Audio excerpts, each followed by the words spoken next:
Blue Dog Films presents Paid to Dream with Charles Dennis. Good morning, it's Charles Dennis, and we are back with Paid to Dream. Do you like the show? Do you? Then press like. Do something effective. Tell your friends. Subscribe. She is in New York City, and here she is, Kelly Lester. Look at that smile. Hi, Charles. Hi, Kelly. So good to see you across the country. And through the wonder of the internet and everything else. So, as you know, this show is called Paid to Dream. It was inspired by something I read that Ralph Richardson had said about everybody has a certain job, whatever it is, but as actors, at 3 minutes past 8, we have to dream. And how nice to be paid to dream. But you and your husband, Lauren Lester, and he has already been on Paid to Dream, so go look at the archive, folks. You did something I am so in awe of. After being raised in Los Angeles yourselves, having had 3 beautiful daughters who grew up and left the nest, you left the nest. You sold the nest. Tell us about it. Oh, my gosh. Well, as you said, we were living and working and raising our family in Los Angeles. Both of us were born and raised in the Los Angeles area. We did, for a short stint, when we first met, we got engaged, formally engaged. We talked about getting married on our 3rd date. And then we got formally engaged like 3 months later, which I really don't recommend to anybody, but for some reason it worked out, and we'll be married almost 40 years pretty soon, which is kind of amazing. But we just knew. And we decided to move to New York. We moved to New York together 9 months after we met in 1987. Because we both loved the theater and wanted to be a part of the theater community, for me, musical theater, in New York. And we were here for about a year and a half. We got an apartment in Times Square area, blah, blah, blah. It didn't really work out how we thought it would work out, and then I missed my family at the time in LA. Everybody was in LA, and all the connections that we had in LA, and we thought, this is kind of hard. Let's go back to LA and all the things. And we stayed there till 2018, when a lot of things in the LA theater scene and show business in general in the Los Angeles area changed. And a little birdie was telling me, you need to go to New York. And the girls were out of the house by then and on to their own lives. 2 already lived in New York, and our youngest, Julia, was in her own apartment out of our house. So we decided, let's try New York. And we shut the door, turned the key in the lock of what I thought was our forever home in Woodland Hills, California, and rented a little apartment in New York, and hoped that, that we'd like it here. And we never bothered to rent out our house in LA because we just couldn't deal with it, and we weren't sure what we were doing. So we were, paying for both, which was crazy, and not financially viable for long. So then really within like 3 or 4 months of being here, we were like, this is amazing. And Lauren had booked a national tour. Wow. Within, I think, 4 months of being here. And we were just like, wow, this is actually working out. This is amazing here. And we both had agents and like the whole thing. And anyway, went back and forth to LA, finally made it a rental, and he was on tour and I was working. I started, doing some regional theater. It was amazing. And then, of course, COVID hit, and our renter was a musician. He's like, well, now I have no work either, so I'm not really going to pay you. So we had our apartment, we had our house, we had good old COVID.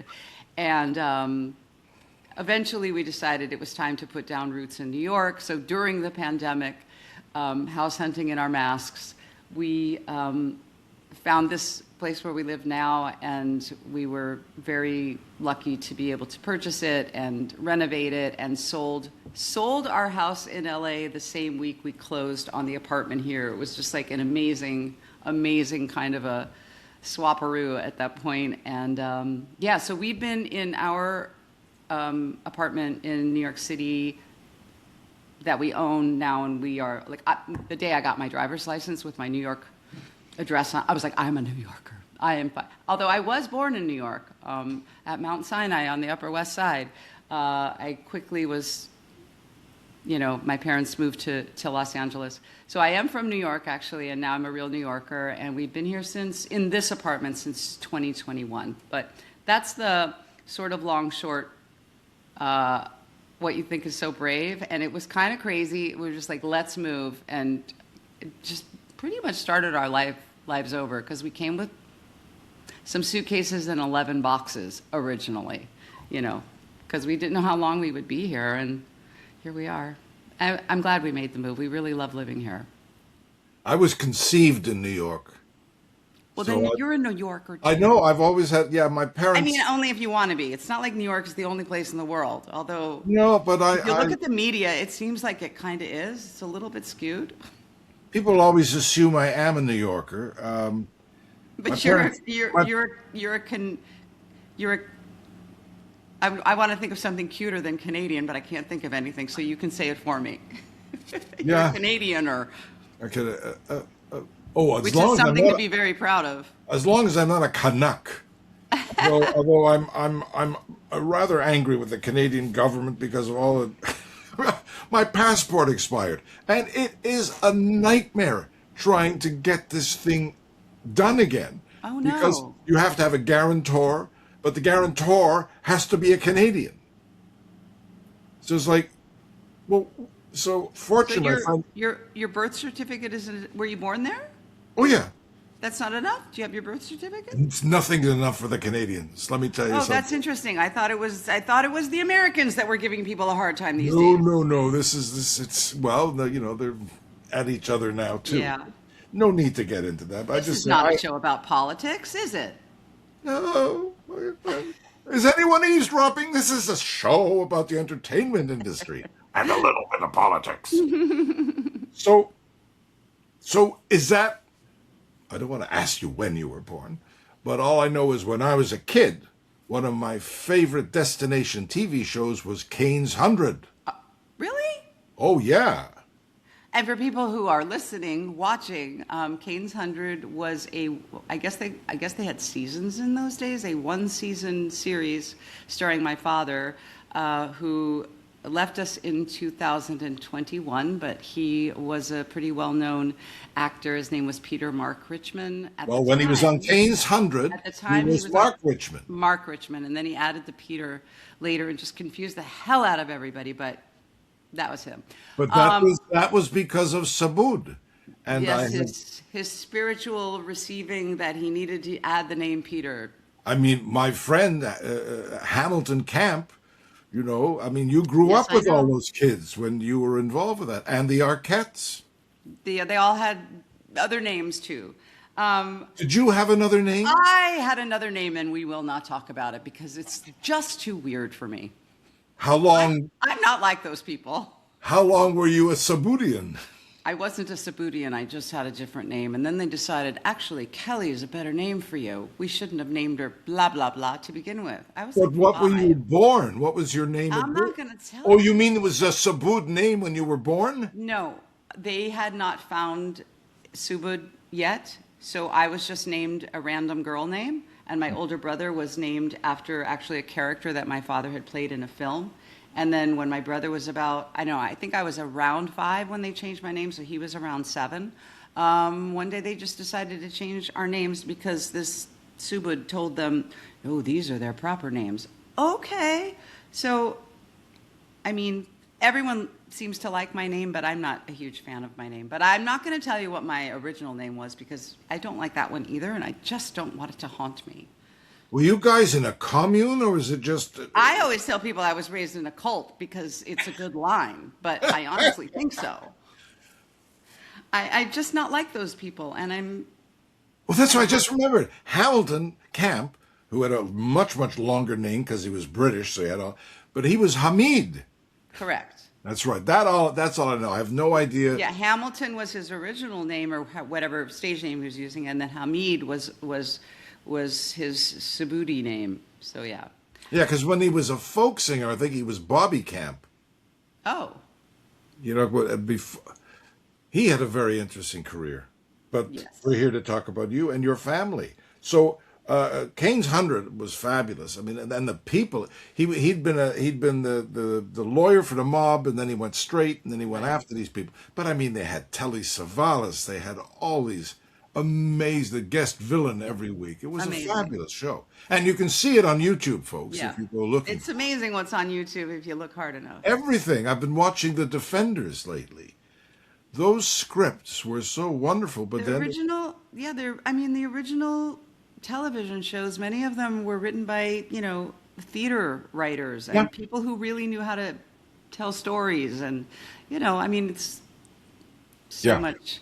so much history. well, that's why I tell why I love watching films from the 30s through the 50s because most of the people who wrote them were either playwrights or novelists or newspaper people. They knew the English language, Right. and we're at a loss. We're at a loss with Yeah. that. But before Kane's 100 too, my dear friend Tony Perkins was in Friendly Persuasion with your father. Yeah. Your father, I believe, was Tony's sister's fiancé. I think that was the... You got it perfectly, Charles. That's Yes. exactly right. That was his, breakout film, and that was a big deal, working with Gary Cooper and William Wyler. So that film is quite a classic. But Quite was a he classic. not? Was he not in the movie of End as a Man, the strange one as well? Yeah, but I think the Kane's 100 was a popular film. Oh no. Well, yeah.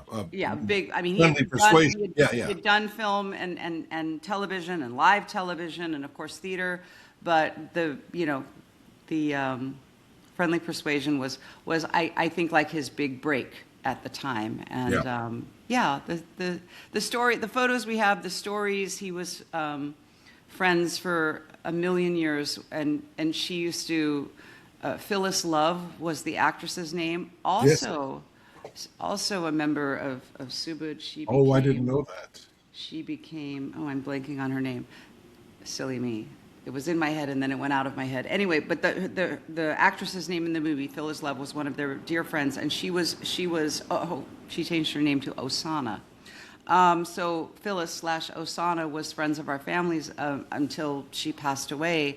But she would come over, she became a school teacher, and she would come over every Christmas and bring us books, that she ordered through the school, the Scholastic, whatever. And it was a thrill that this woman who was a school teacher and loved children had picked out I love to read, special books for us. So we loved her. But that was, their friendship from that film.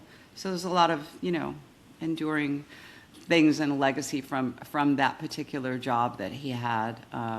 But we were always we took it for granted, of course. We only knew what we knew, but we were always really proud that our dad was, in the industry, and the people we got to meet and the experiences that we had. We were very, very proud of him. And it was fun to be around. When Mark Rydell invited me to join the Actors Studio, one of the thrills for me was running into your father there. I was an observer at the Actors Studio for a while when I was at UCLA in the early, now you can figure out how old I am, in the late 70s, early 80s. Maybe it was after I graduated, I can't quite remember, but I did become an observer at the Actors Studio, so I spent a little bit of time there as well, soaking it in. It was cool. The LA one. I think the last time I saw your dad was when you did MAME in Pasadena. Oh, yeah, with Musical Theater Guild. And I took that picture of the two of you embracing, which I think I sent to you. I have that picture. It's one of my favorites. I did not remember that you had taken it. Of course. Yeah, during the course of this, we will be popping in photographs. I love that. I love that picture, and thank you for that. Well, Thank you. Hazel's going to pop it in right now. So Thank you, Hazel. and we'll get back to MAME in a moment. But I want to, your mother, Helen. Tell me about your mother and Bela Lugosi. Oh, gosh. Well, I think if you Google Helen Richman, originally known as Theodora Landis. Oh. Now, is that a great stage name or what? Wow. She's actually been interviewed. It's a long story. I would rather someone Google it and listen to her telling the story of her and Bela Lugosi and what it was like to work with this rather inappropriate older gentleman. And drug addict. What? And drug addict. Yeah, I mean, Which might have... we would have much harsher names for his behavior at this point, but she was very young and very impressionable. Let's just say I'll give you the famous ending line. I'm going to give away the story. I want you to be my baby. And I didn't even say it as well as she does it, but that's basically Bela. that was the. And my mom said no. She had enough sense to say, "I'm sorry, no, thank you." So yeah, it's quite a story.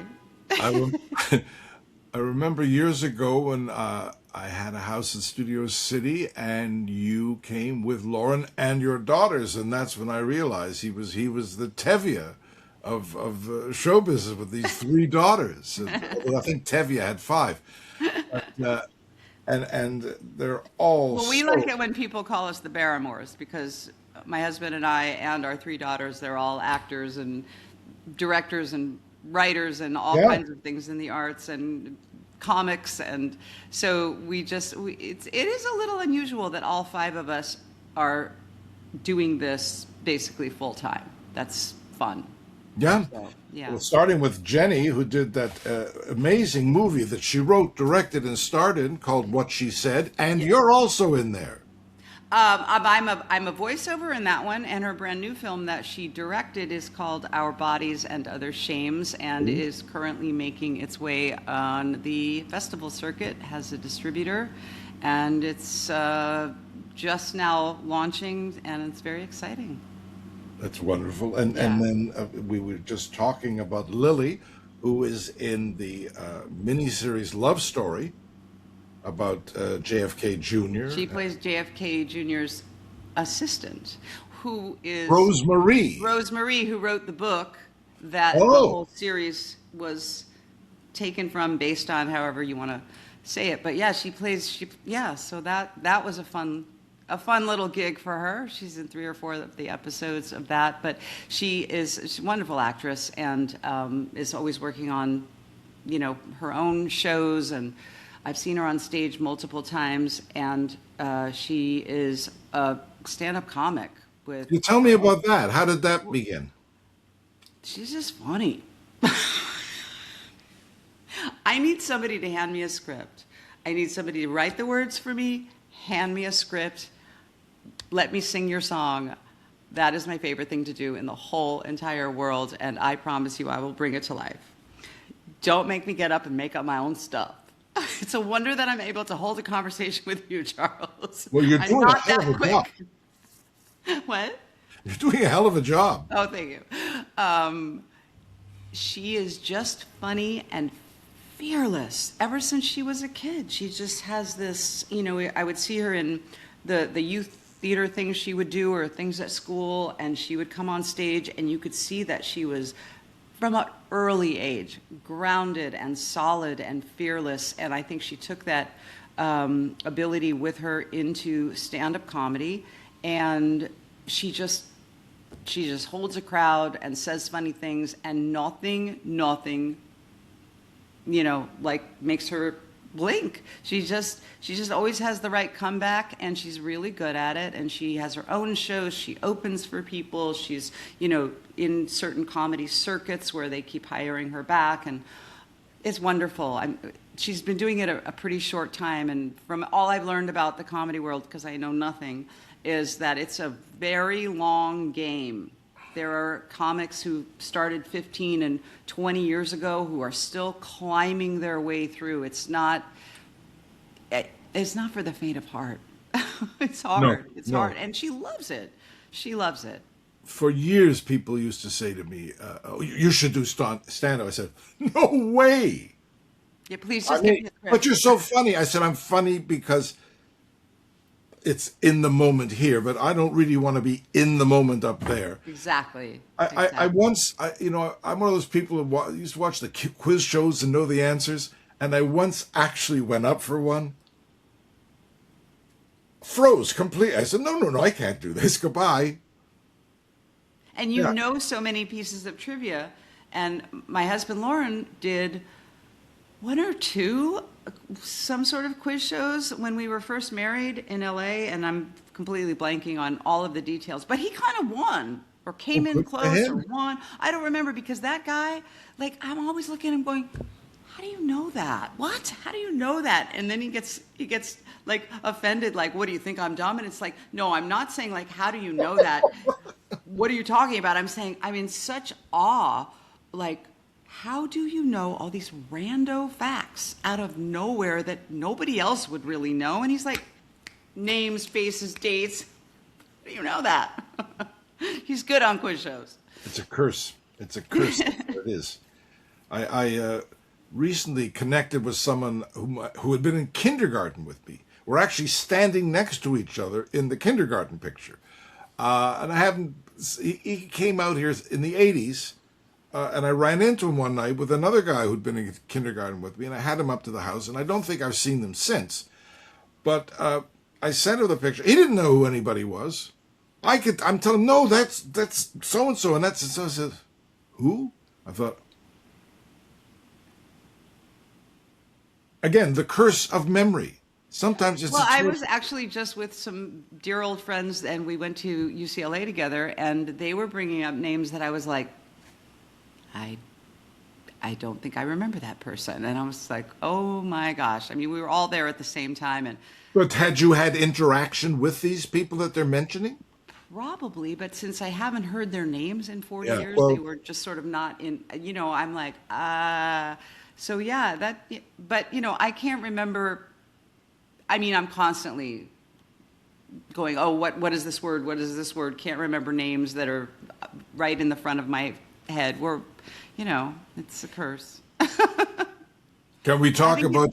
I think it's because we are the ages that we are and our heads are just so full. It's not that we're losing it. It's just that we have so much information up here. There's only so much RAM space to use. Pretty much. And you have to move some of it out.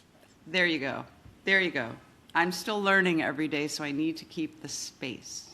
Oh, never stop learning. Listen. That's what I tell all the young people who want to listen to my advice, and I have way too much advice. Always stay curious. Yeah. Yep. Keep a little picture of Curious George up there, and let him be the leader.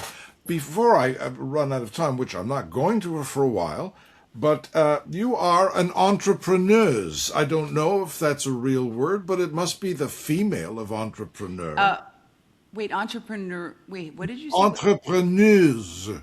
Oh, I haven't heard that one. If you put E-U-S-E, which is the feminine of E-U-R. I love it. Anyhow, well, lunchboxes. I that's remember. True. When I started having children, I was an actress and was pursuing that full time, and then we decided it was time to have kids and whatever, and I was bored and I liked decoupage, and I started gluing little pictures of from playbills, the programs. Cut out little pictures of cast albums and things and started gluing them on switch plates, light switch covers, and started selling those. It sounds crazy. Then they got prettier and better, and I made lots of other subjects. And long story short, my first company was called Art Plates, and I made decorative light switch covers and then decorative soap that had art on it, kitschy things and then fine art, and I was then selling all over the country, these products in museum stores that had exhibits of Degas or, Picasso, or we licensed Andy Warhol images. So anyway, I had that business for a long time, starting when our oldest was 2 years old, and I pretty much left show business and went, I'm really good at this entrepreneurial thing, and did the light switch covers for quite a while, and I was successful enough to be able to sell that business in 2006, and I had it for maybe 10 or 12 years, and did well with it for the small business that it was, and was able to sell it, and then jumped back into show business because I missed it. And around 2006 came up with this idea for lunch containers because of my disdain for packing lunches for children. I don't love to cook. I don't love to pack lunches, prepare food, and mostly it was inconvenient. All those lids and bottoms in the dishwasher times all the different containers times all of the children. It was just a lot of annoyance. So I came up with this compartmentalized container that was called EasyLunchboxes, and within 9 months of just selling on my website, Amazon called me. This is back in the day when they were branching out from just books and they were looking for good sellers. Amazon called me. I was like, you're calling me? And they said, we'll help you put your stuff on Amazon and sell. And I said, how much is that going to cost me? And he said, nothing, we're going to help you. And I became the #1 best-selling lunchboxes on Amazon for 4 years straight. So that was super successful. And I was concurrently trying to do showbiz, mothering, all the things, and running my business throughout my whole Easy Lunchboxes thing. And they were really successful. To borrow from Google me, but I sold that. To borrow from the Haggadah, why is your lunchbox different from all other lunchboxes? What was the attraction for Amazon?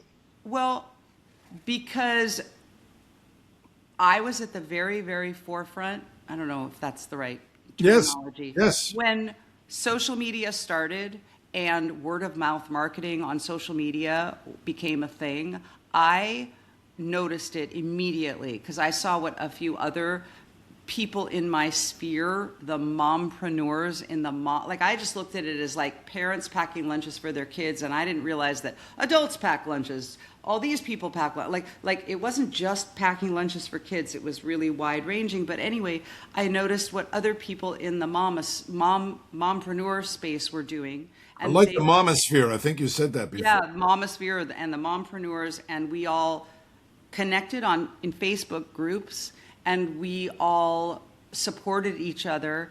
And at the time, there wasn't like Instagram or Pinterest. There was blogs, mom blogs, and the mom blogs would say, oh, try this product, it's really great. And the big mom bloggers were promoting the products. So I got in touch with all the mom bloggers, and I said, I'll send you my lunch containers if you try them, and if you like them, post about it. And it was exactly at that time that people got obsessed with taking photographs of what they were eating. So this enormous unpaid team of moms out there just happened to like taking pictures of what they were eating and throwing them up on the internet, on Facebook or on their blogs, and then I would share them everywhere.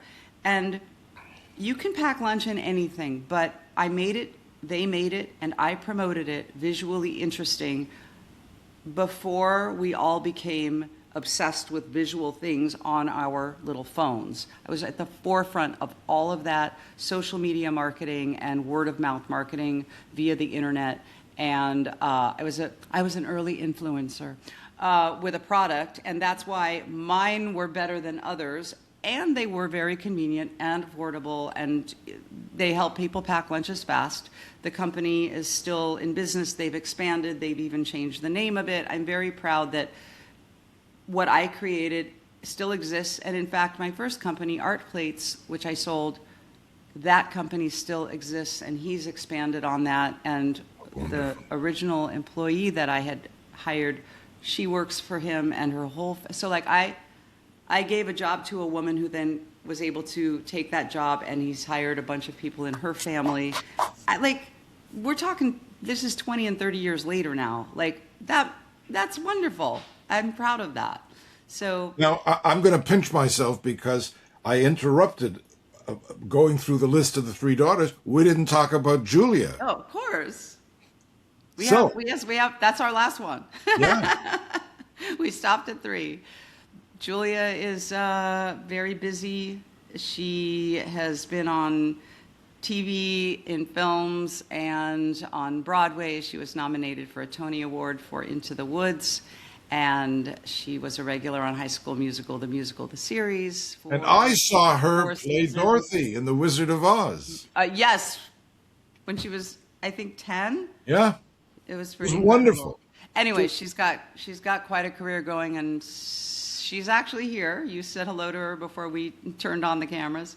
And folks, I'm hoping to have the 3 Lester daughters on one EP3. That would be amazing. One will go. It'll That be would be fantastic. amazing. But she's here doing workshops for upcoming projects that have, you know, a life ahead of them, and she's part of on the ground floor of their development. So she's here doing 2 or 3 of those, and then has another theater production most likely coming up at the end of the summer. So she's excited. She loves the theater. She's bi-coastal at this point, and she lives with us when she's in New York until she's going to be tired of it, and she'll get her own place eventually when she's here. But we love having her, and we're just enormously proud of her and all 3 of them. They're amazing young women. And you just finished a run in a show that was... My parents went to see Milk and Honey when I was a little boy, and they came back. They bought the LP, which was a big deal, and I used to listen to it over and over and over again. So when I found out that you were doing it, is that the first New York production since the original? They did a staged reading. I believe they had books in hand at the York Theater, which often does revive old musicals, older, lesser seen musicals, and that was about 10 years ago.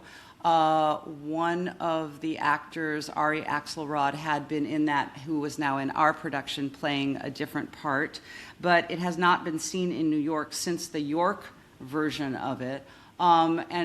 This was with the production I did with J2 Spotlight. They do lesser seen works and revive them on a very small stage. Small budget, lots of big talent, and it was a thrill to be able to sing, you know, Jerry Herman's score and bring these characters to life that we have not seen. I mean, no one really knew the story. It's a lot of people's favorite musical theater album. You know, people all listening to it. And Shalom, shalom, you'll find shalom's the nicest word you can know. Robert Weedy was the original. Yes. Who had created Most Happy Fella. I played opposite, you know, that character. I played the female love interest, and we had the legend Neva Small in it, who was in the original film version of Fiddler on the Roof, and she's just an amazing Spitfire character actress, and she played the Molly Pecan role in our production. It was wonderful, and our choreographer is actually from Israel, and the show is so much dancing, and he imbued it with just amazing Israeli dancing. The flavor of it. It's a story of widows going on a trip to Israel to, you know, see where they're from and perhaps find love. So showing the goal of the musical when it was written at the time was actually to show the world what Israel is about. And this was 1961, and it had been a country only a very short time. So the joy and the passion with which the show was written, and how we aspired to tell the story of these people and then the visitors who come there and what they take away from the country was, I think, very well realized, and it was a lot of fun. And you and Lauren Lester, your husband, are going to be doing some excerpts from Oh yeah, we're doing a fundraiser coming up for an organization, and they asked, could you please sing Jewish Broadway or Broadway songs by Jewish composers? Like, well, I don't know, maybe we can sing a medley from Milk and Honey. That sounds like a good idea. So we'll be doing that. Lauren was not in that production with me, but we'll be singing from the show. And actually, Ari and Neva are also in that fundraiser. So yeah, that'll be fun. That's next month, and then I have a play coming up in at the end of July, beginning of August. I'm going to Chester, Massachusetts for at the Chester Theater for a world premiere play by Mark St. Germain. I'm very excited about it. It's a 3-character play, and we all play scientists, and it's science fiction, so maybe I'm not really a scientist. It's Guys, very, very interesting. isn't she fabulous? Have you enjoyed it? Click like, tell everybody. That's Kelly Lester. I'm not going to discuss who she was. And what a laugh. What a wonderful laugh. Kelly, it's been a joy. Thank you, Charles. Lovely talking with you. Thank you. Bye-bye. Bye.